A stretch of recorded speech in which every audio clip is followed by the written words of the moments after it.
Niñas y niños nacen iguales, pero al llegar al mundo su vida está condicionada por un conjunto de ideas preconcebidas, socialmente construidas y aceptadas que establecen diferencias entre sexos. Hablamos de los estereotipos de género. ¿Por qué las niñas son consideradas delicadas princesas que juegan y cuidan muñecas con vestidos rosas? ¿Por qué los niños son considerados fuertes guerreros que visten con capas poderosas de color azul?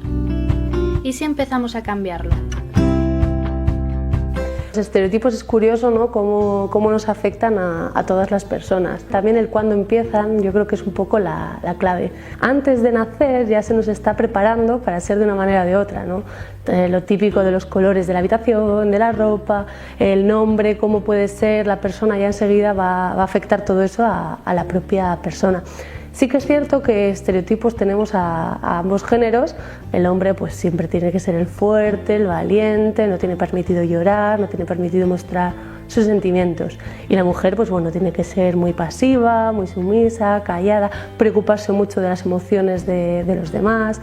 Entonces claro, sí que es cierto que estereotipos tenemos cada uno de los géneros, pero siempre afecta de manera mucho más negativa hacia la mujer y hacia la construcción de su género.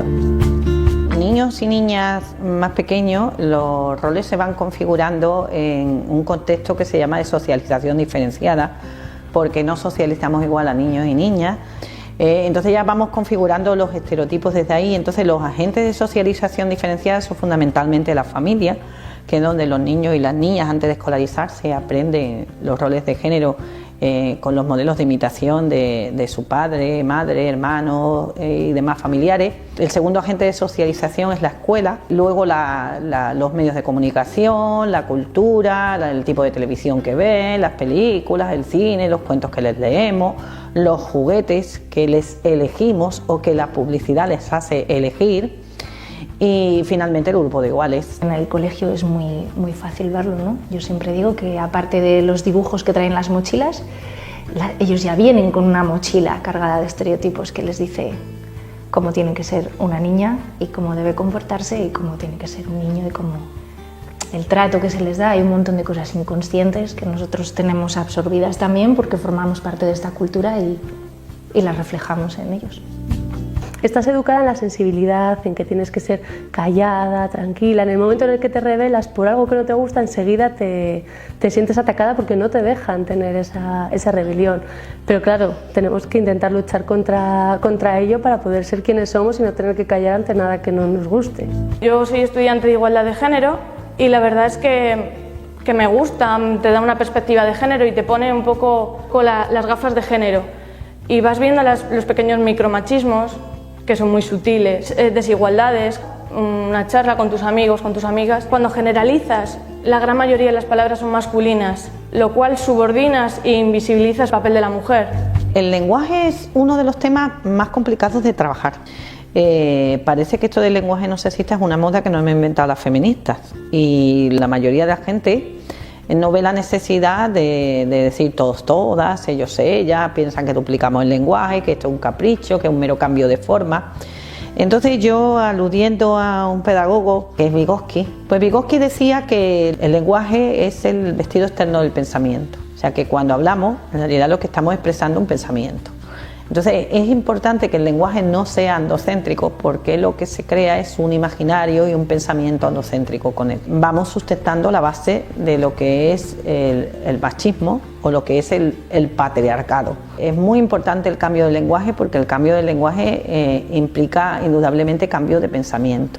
Y porque además el lenguaje invisibiliza a las mujeres y lo que no se nombra no existe, no tiene protagonismo social, no tiene relevancia. Asimismo también es muy importante el efecto Pigmalión, que hablamos mucho en educación de él, de cómo al final una autoprofecía cumplida, ¿no? El momento en el que tú tienes una construcción de cómo va a ser, unas expectativas de ese niño, de esa niña, de cualquier persona, enseguida focalizas unos refuerzos diferentes según lo que piensas. Al pensar que una niña es delicada, tú le vas a potenciar que sea delicada, mientras que a un niño, si tú potencias que sea fuerte, claro que va a ser fuerte porque lo estás potenciando tú. Entonces todo eso es muy importante, el cómo lo construimos nosotros y nosotras y se lo proyectamos a los peques en este caso.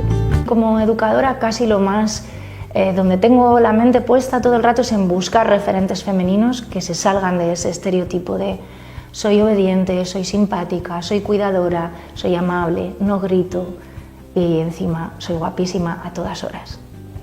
Porque también les afecta a ellos, porque también hay niños a los que les gusta estar guapos, les gustan los colores, les gusta estar callados, no les gusta ser brutos en sus juegos, entonces hay que hacer mucho trabajo ahí para no dejar fuera a nadie, ¿no? Que todos puedan elegir. Afectan en el sentido en que romper los estereotipos de género, no ceñirte a ellos, significa de alguna manera cierta exclusión social, en el sentido de quien no sigue el guión de la normalización, pues siempre el raro, la rara, el diferente, la diferente, y es muy complicado desafiar las normas en una etapa de la construcción de la personalidad. Desde la educación hay un paso como fundamental que se podría dar por asumido ya, y es la concienciación de los educadores, que los educadores seamos conscientes de esto.